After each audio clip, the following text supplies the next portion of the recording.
Hi everyone, I'm Robert Wingley, Director here for the Northwest Earth and Space Sciences Pipeline, and we're directing here the Roads Challenge for Mars 2020. I first wanted to give you a few changes for logistics, so I think we're extending the deadline to December 15.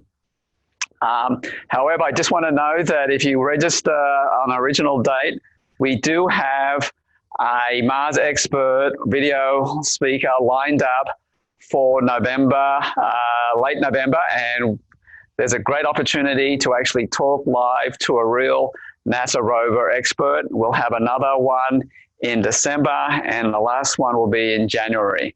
But here today, we're going to ask you or answer your questions about some of the challenge. And so if you want to go into the chat room and ask your questions, we'll try and respond as we move forward about what the challenge actually looks like. Also, we have now the full list of hubs on our website, and I hope that you can enjoy those and maybe help recruit other teams for it. And that we also will have the final version of the manual with small modifications up this Friday. So we're ready to go, and I hope that you're ready to go as well. Now, part of the challenge, as we said, is we are mimicking the Mars 2020 landing. And so that will be launched in July of 2020. And here is a wide view of the area that they hope to land at. This is the Zero crater, and it's a big crater surrounded by a whole lot of medium-sized craters and small craters. And the intention of Mars 2020 is to land somewhere in here. And if you are living near a river or an estuary, you'll actually see that this formation looks very much like what is happening on Earth. We have this meandering dry riverbed here, and we have what's called an alluvial fan for the system. Our project here is to provide students with an immersive opportunity to investigate the processes that lead to the formation of this area and what it would be like to try and develop a mission to go to this and see what kind of processes that you would find or have to encounter if you designed your own mission. Now, a key feature of this is it's just not about robotics. Participants have to create a mission log of their trials and experimentation as they try and solve the challenge components as we move forward. Before we go through it, let's look at the highlights of the map. And I just want to point out that because Mars was red, our original attempts at illuminating the craters in red was probably not a good idea. So the actual map will have the craters marked out in black. But here is going to be over here is approximately where the Mars 2020 is expected to land. It's away from the alluvial fan because it is too rough an environment to work in and would be dangerous for the lander to have. Then we can have a look at an investigation of the alluvial fan, and what Mars 2020 is going to do is take some samples, and so we have marked our samples by these Lego blocks that your robot will have to pick up and move for it. So we have a series of 5 such sample areas that your robot could move through and pick them up. The robot doesn't have to pick up all of them. You have to choose wisely about whether you want to pick up all of them. The near ones have less points. The far ones have more points, but again, there's increased difficulty. And you have to pick them up and move them over into what the area is called the cache site, which is what Mars 2020 is going to do. It's going to take some samples and then drop them for a later pickup eventually. Having picked up your samples, we're actually going to have you all attempt a robot drilling experiment here where you're going to put a probe in. For the high school students, you will use an actual humidity probe. For the middle schoolers, we can use a Lego robot, just a Lego piece. And then we have here a crater. So one of the things, if you did the angles effort, is that it was a flat map. We've spent a lot of time trying to make this map more three-dimensional, and here is one of the large craters at the very far end of the formation that we're looking at. And for high schoolers, they're going to mimic Mars 2020 by attempting to fly a mini drone from the Lego robot into the crater and take an image, or fly near the crater, but you've got to take an image of inside. So this goes towards remote sensing for it. And so people ask me what a mini drone is. So this is the mini drone compared to the Blue Heron drone that we will, and that goes towards the criteria for it. But before you do that, we've got to talk about the mission. So all missions start with an experiment. And so as we mentioned, part of the experiment is for all students to start developing a mission log, to keep a history of the decision processes and the experiments that you do as you attempt the challenge. So the first part of it, which is due in December, is to do the environment challenge. And here we have a mock-up of a land formation here. And we've got these little houses, but it could be houses, but it could be, maybe pretend they're microbes, or maybe it's something in your district that you are concerned about as we go through climate change issues. There are flooding issues. And so here's a chance for your students to understand what actually produced the alluvial fan. And we're looking for movies from you to go onto social media and to use our hashtags to help us show what can be happening both on Mars as well as on Earth. So we have a couple of jugs of water, which will simulate a wet environment, which was actually part of Mars' early history. And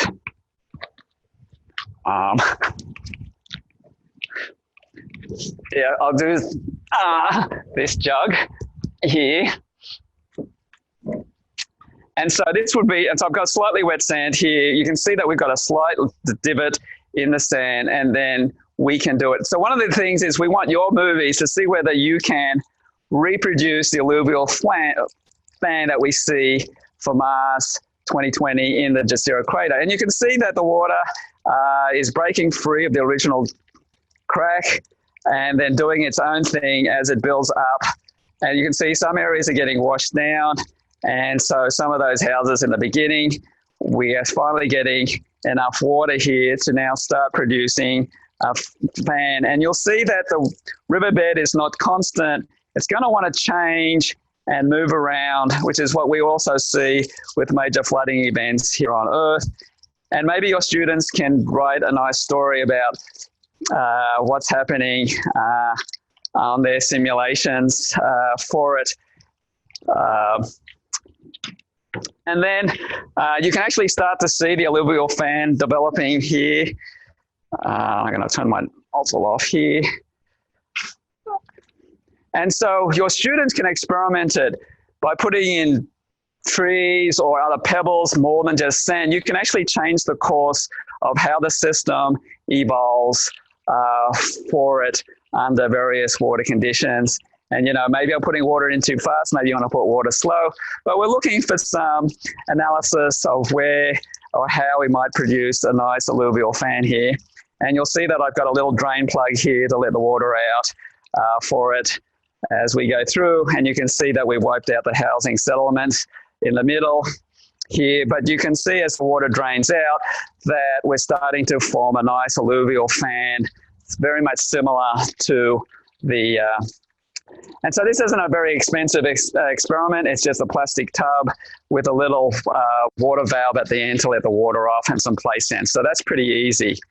We do have a cratering exercise, and we're just going to tune it up. Not the best video in the world, but it shows you some of the principles that you can do with cratering with just your own camera. So we're just lining it up. Good luck. And seeks to increase your curiosity about the processes that are governing the surfaces of many of the solar system objects, and maybe even here on Earth. And one of those things is creating a crater. Now you might think that's really hard, but in fact the processes that cause craters that you see on the Moon or Mars or Mercury, all the other asteroids, you can actually mimic at home using your cell phone. So here it is. We're going to get you to take a cell phone video using slow mode. So here is my cell phone, and it will differ from different programs. And here I'm going to go on to my video, and you'll see the different options here. There is video, and there's super slow mode, which is pretty good, but only lasts for 5 seconds. And then there is slow mode. So I'm going to take a movie here on the slow mode button here, and then we're going to play it back and to it. And the question is, what did you think you saw?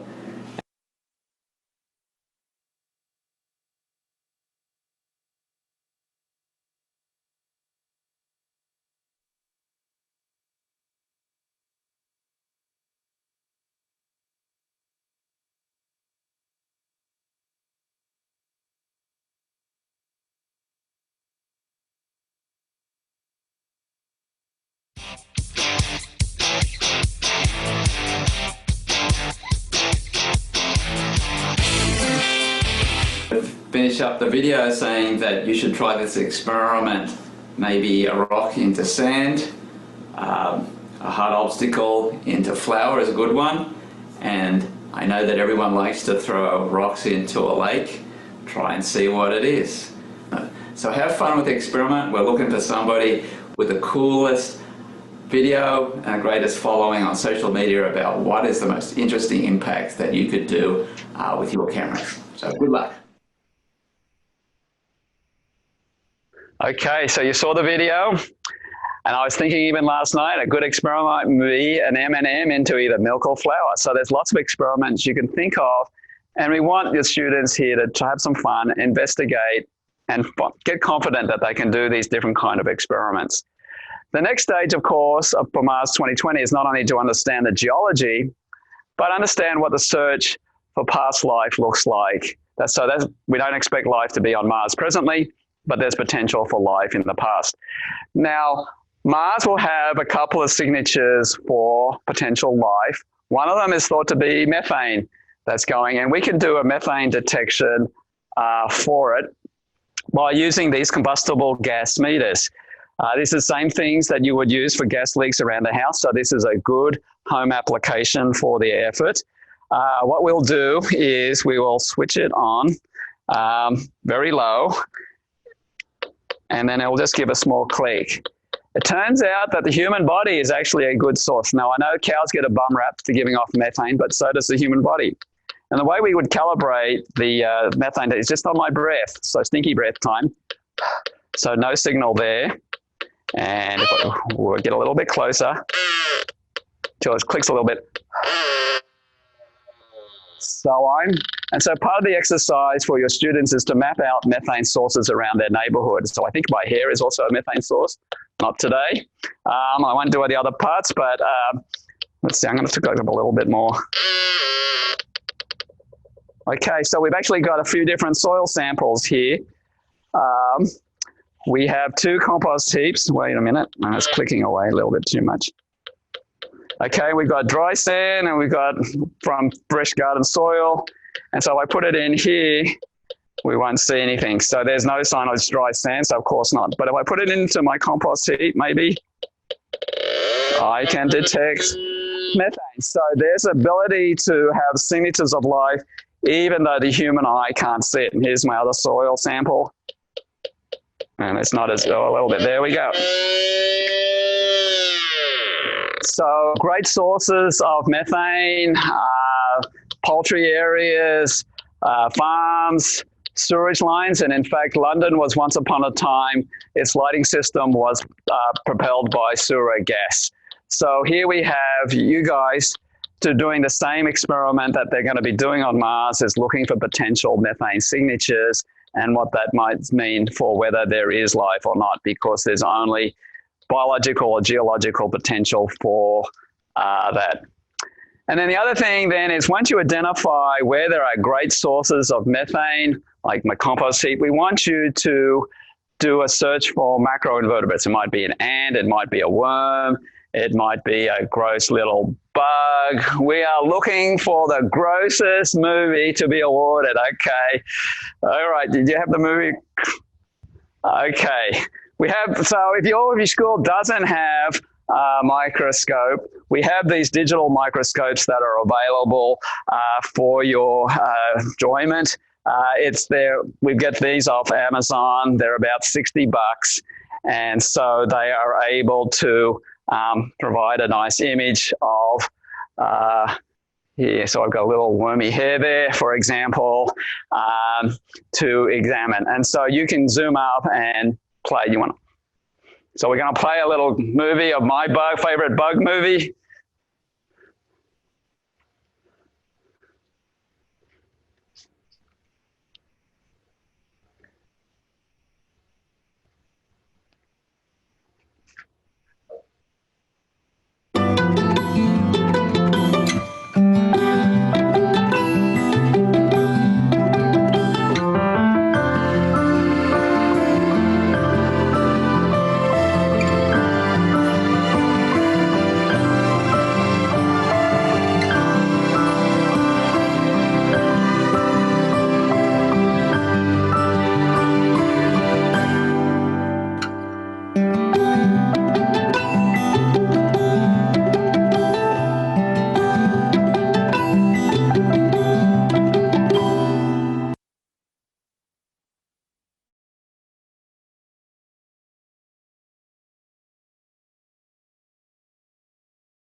Okay, so now you understand what the Mars rover 2020 is looking for, and hopefully your students will log their attempts to figure out what kind of mission they would like to develop as they move forward in the challenge.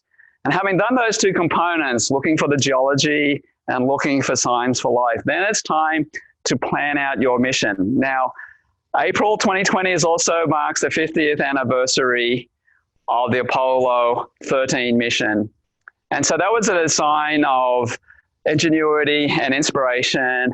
And so part of the challenge is to create a communication disk with 10 pieces. Now, I've cheated a little bit because I haven't fully disassembled it. But again, it's 10 pieces, not including tape. And again, you're supposed to have a square piece going into a round thing or vice versa. So here are my pieces. I've got 4 pieces here. Strictly speaking, they shouldn't be already assembled, but since lack of time, I'm going to assemble it here together, and I'm going to put it in. And then you want to make it so that it represents your community. So I've got my disc with a NASA sticker.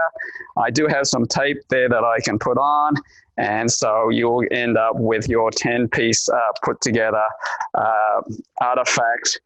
For it, we just decided to make a communications disk because it was the most visible thing. They actually did a fuel cell, but we couldn't figure out how to do it. So part of the challenge is that you will construct this on site while your drone pilot is going to fly. You're ready to fly. You're going to fly to Mars. Do you want to? Okay. You want to go from your side. So you have to fly to Mars and go into orbit on Mars. Your team has to then construct it while you're in orbit.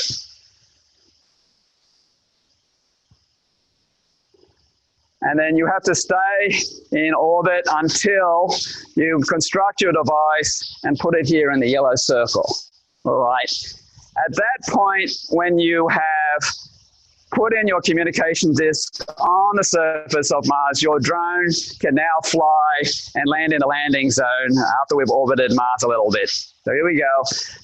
In the actual challenge, you'll be building your own lander that will be attached to the drone, and you're landing there, getting points for it. And then once you land on Mars, then you can get your robot to do its thing. And we're not going to do it today, but we wanted to show you maybe a design that kind of mimics what the 2020 rover looks like. 2020 rover will have 6 wheels. You don't have to do this, but it's just an example. We have our humidity probe here. If you're in the high school area, we've got a little range camera, just like Mars 2020 will have for the system. And basically, you would put it down where your lander lands and then drive off into the area, avoiding the craters, which again, the true map will be marked in black opposed to red.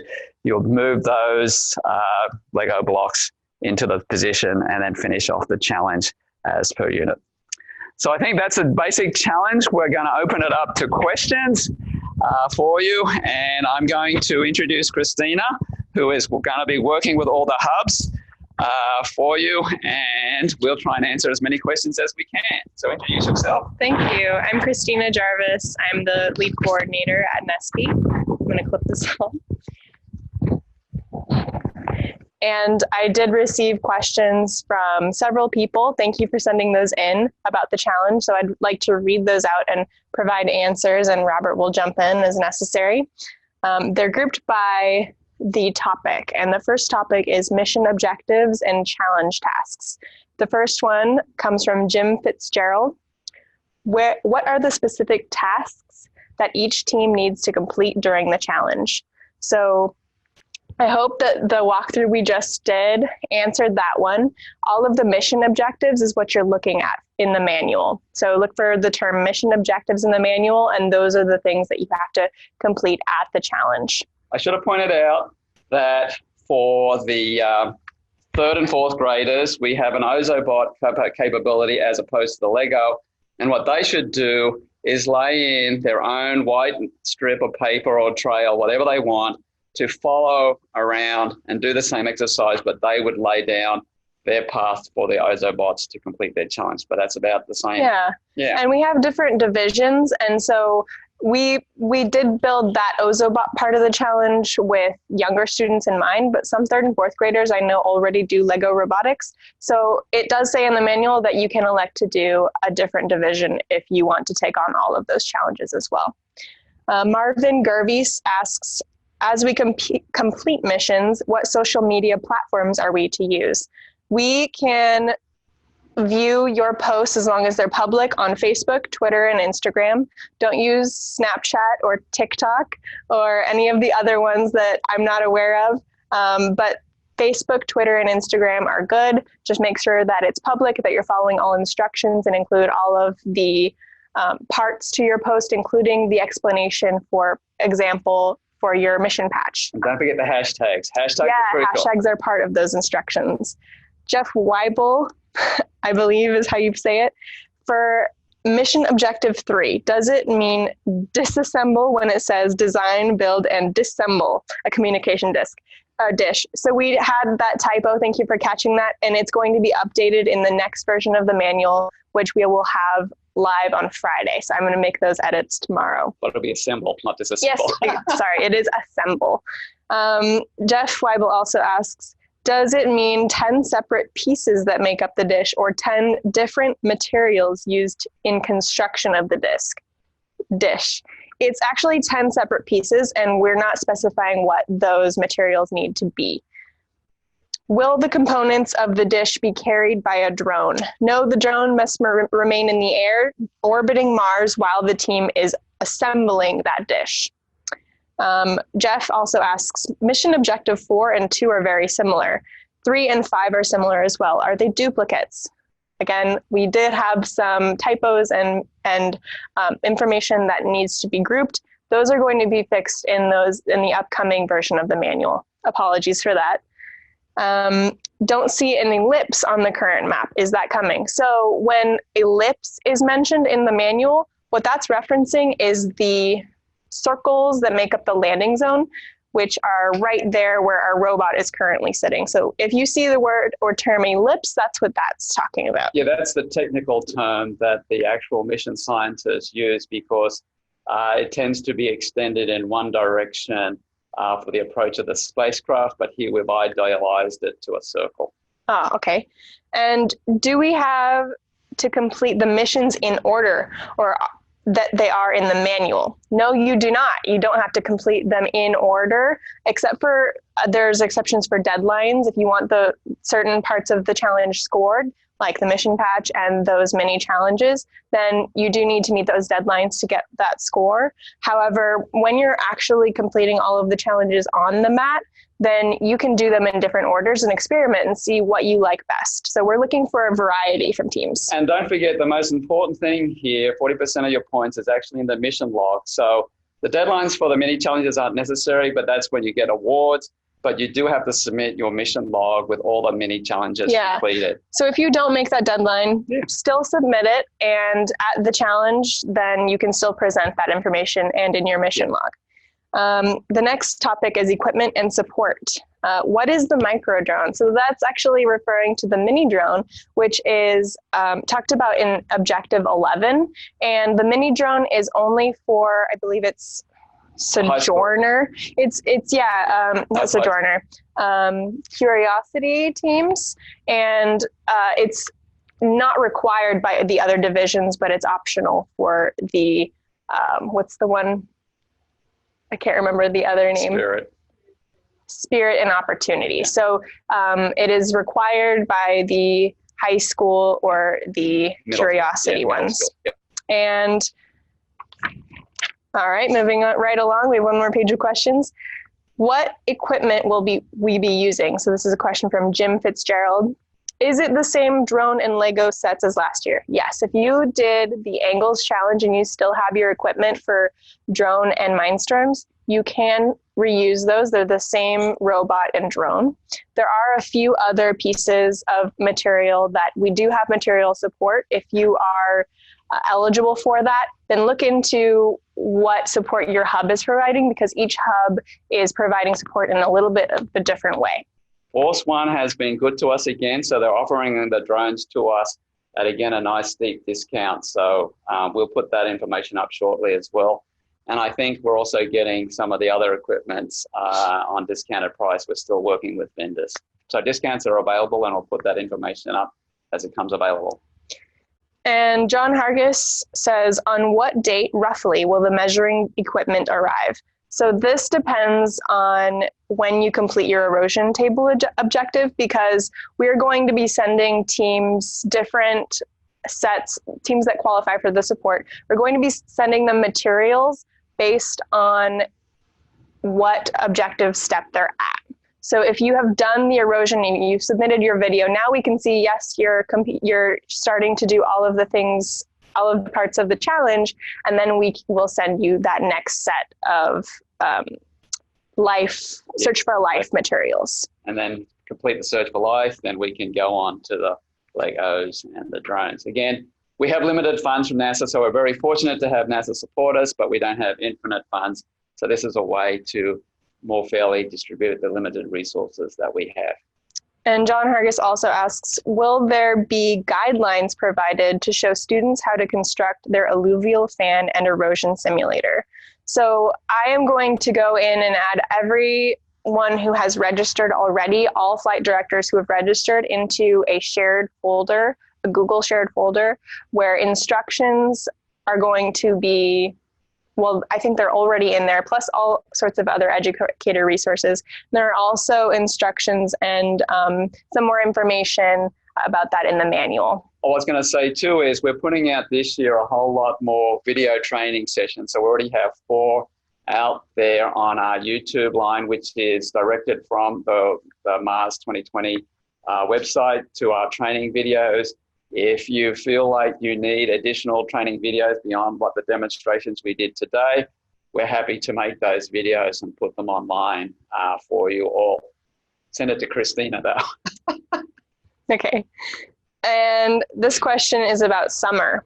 Megan Tucker asks, how will roads on Mars work for summer programs and summer camps? Any advice for such teams? Major differences from the regular season. So summer programs and camps will run on their own schedules, but they have the same mission objectives as the school year program.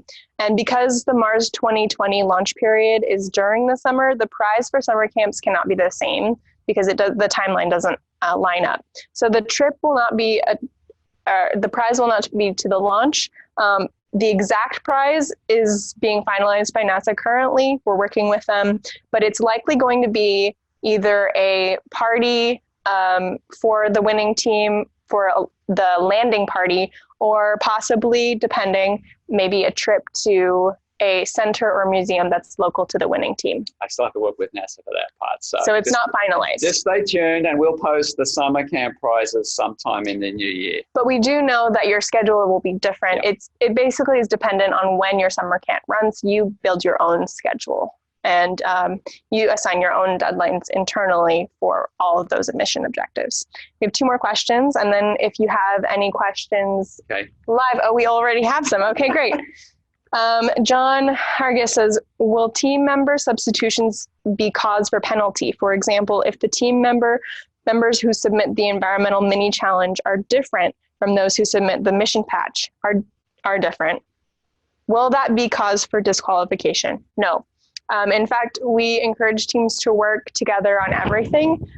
Submissions and work may be done by any team member, and as long as it's clearly submitted for your team, and teams can consist of more than the flight crew members, which for Angles, it was 5 team members, but we're not limiting that in any way this time. The only rule that we need to enforce is that if your team happens to win the regional challenge, only rostered team members that have been rostered team members can go to the center. We want you to start thinking about who your flight crew is, because we do have those 5 spots for the teams who win the grand prize at their hub. And I just want to say that NASA's been really generous to us to be able to take students down to watch the launch, assuming it goes off on schedule, but space is really, really tight, and that's why we only have a very limited number of spots, and so we need to make sure that those spots are being allocated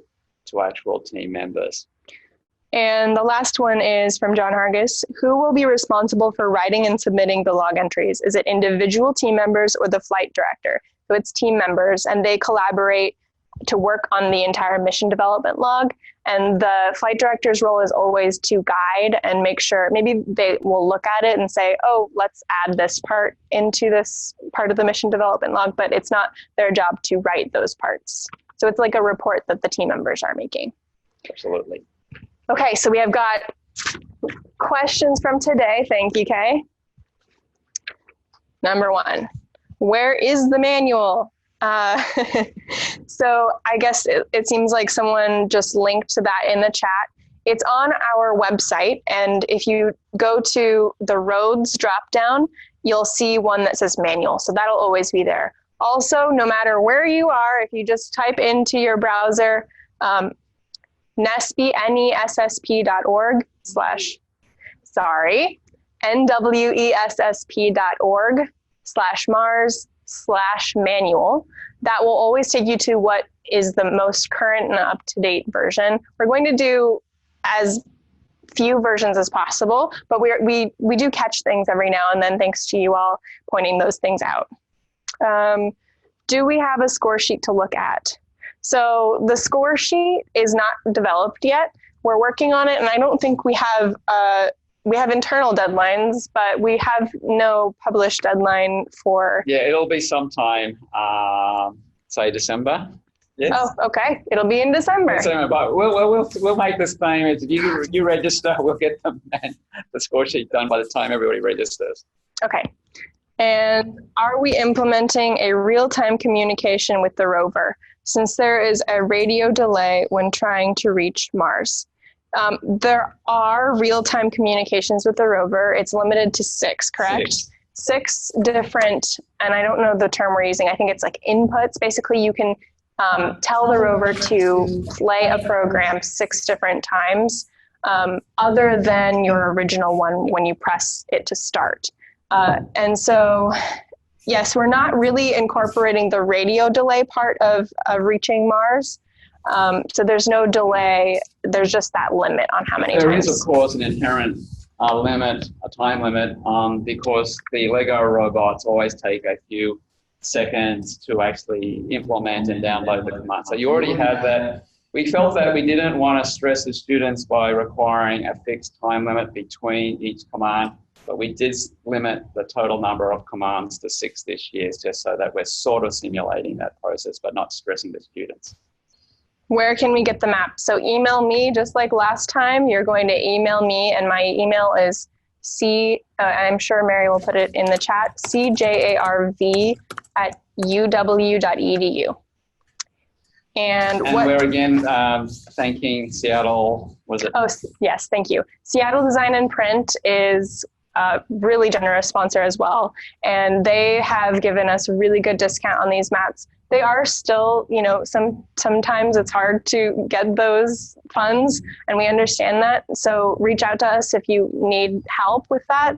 But we're going to give you the instructions for how to make your own DIY mat at home to at least start with. What is the deadline for registration? So that it has changed. It is December 15th. We've extended it. So December 15th, and it'll always say on our website as well. Are there hubs in the Northeast? Okay, so we do have a New Jersey hub and a DC, Maryland, Virginia hub. And so those are two. And we don't have any hubs norther or easter than that, but we are going to support teams submitting their work virtually to us, and we're still working out exactly what that'll look like, but it'll be as live as possible. So it won't be a submitted video. It will be them working with us and showing us what they did over some sort of stream. So it'll be very much like the actual challenge. So we're going to have two virtual challenges, one in the Northeast, so up all the way up to Maine, down to Massachusetts and New York, and also for Northern California. So what we'll do is, like the regular challenge, we'll give you a on-deck 15 minutes so that you can talk through the project with online specialists from the group, and then you'll give a 15-minute slot to actually run the challenge just like we're doing here, and it'll be by invitation, again, dependent on the video submissions you do working up towards actual challenge dates. Again, too, we forgot to mention, challenge dates are going to be variable between hubs. We recognize that there's a whole lot of issues with testing around that year, so challenge dates you have to look up for your hubs, and we'll be posting that shortly, but it can run anywhere from late March to early May. Just be aware that we're not having a fixed date just because we want to have as much flexibility and inclusion as possible. And if she hasn't already, Mary's going to put up the map of where our current hubs are. It's a pin map. It's just a map that I sent her. Yep. And so you can see that there are options for, we tried to recruit hubs from as broad of a range as possible, but some of those, some people live very far from hubs still. And so we're trying to implement the virtual hub option. So if you prefer to drive to the hub, that is your choice. If you prefer to do the virtual option, just contact us. We also have limited resources, so we were fixed by NASA to the number, so we're close to the maximum right now that we're allowed to have. Yeah. The last question I see is there a difference between grade levels? And there is. We tried to kind of approximate what division each grade level would choose. But again, if you feel like you want to take on a different division's challenges, then you can choose to do that. But we're not going to, for example, allow the high school team to elect the spirit challenges. So it's basically you can choose the one with more objectives, but not the one with less. And the division you're in is determined by the student who is in the highest grade level. Oh, okay. Thank you. Okay. Which hubs are summer versus school year? This will also be posted. Each hub is going to have their own page, and they will say whether they're doing summer, school year, or both. I will say right away that the Minnesota hub is only a summer program hub currently. But all the others on the pin map are presently academic year except for Minnesota. And then we'll advertise again in the new year which summer programs that we can initiate. Based on those discussions. Okay, so how many team members do we recommend? We recommend around 5. Now, the minimum is 3. So if you have 5 team members you've been working with, just for example, all year, and then you come to the challenge and somebody can't come, that's okay. We do strongly recommend that you at least bring 3. And it can be as big as a classroom, because some teachers have reached out to us and they've asked if they can make their whole class a team and just choose those 5 flight crew to represent them if they were to win. Or your school can have a whole grade chopped up into 5 or 10 teams, and then they can work through and pick out. That's really flexible. Yeah, really flexible, we're trying to do. What is the total cost for a school for all of the supplies? The cost for each supply, each material is in the manual. And I don't know that we have a total, because it depends on what you have currently and what you have to get. And then some teams are going to go out and get that material support. So I don't know that we have a total in there, but all of them are listed. But again, we don't want cost to be a factor of whether you participate or not. So, but definitely for underserved or underrepresented teams, we'll do our best to try and provide support. A lot of the teams we know have Lego robots or can get access to them through maybe contacting their first Lego League efforts. The Lego Mindstorm is the most expensive unit. Don't want to scare people, but it is about $550.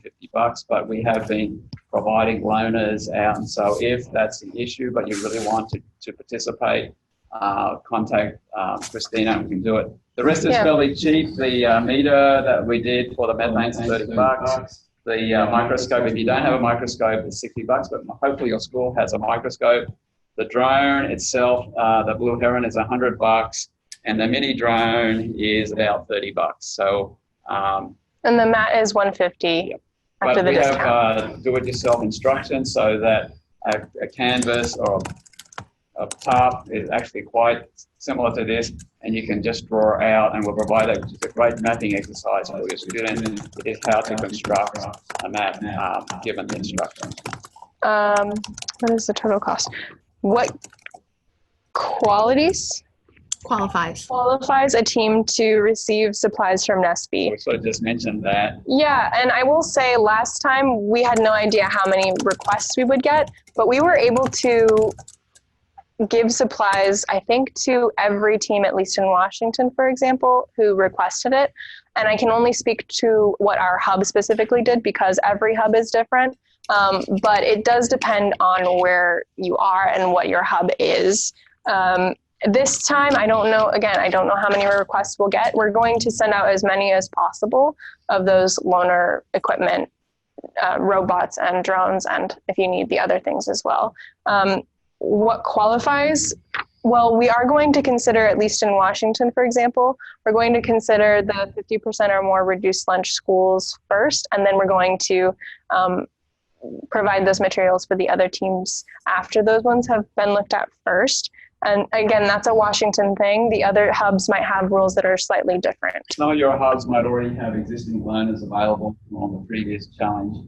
And so don't be shy about asking, and we'll do the best to do matchmaking as best we can to ensure that if you're really interested in doing a challenge, we'll try and find some equipment to get to you. And the other qualification is, like I said, that it's that step-by-step model where if you do the first thing and you qualify, we'll send you the next thing that you need, and so on.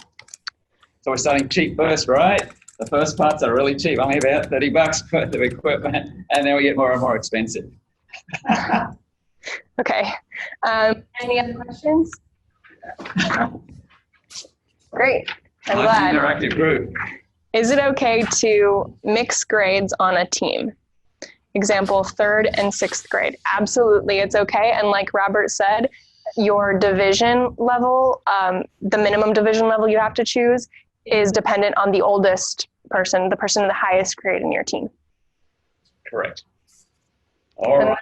That's it. Thank you, everyone, for participating. I hope you have fun. Again, don't be strangers. Let us contact us if you have more questions.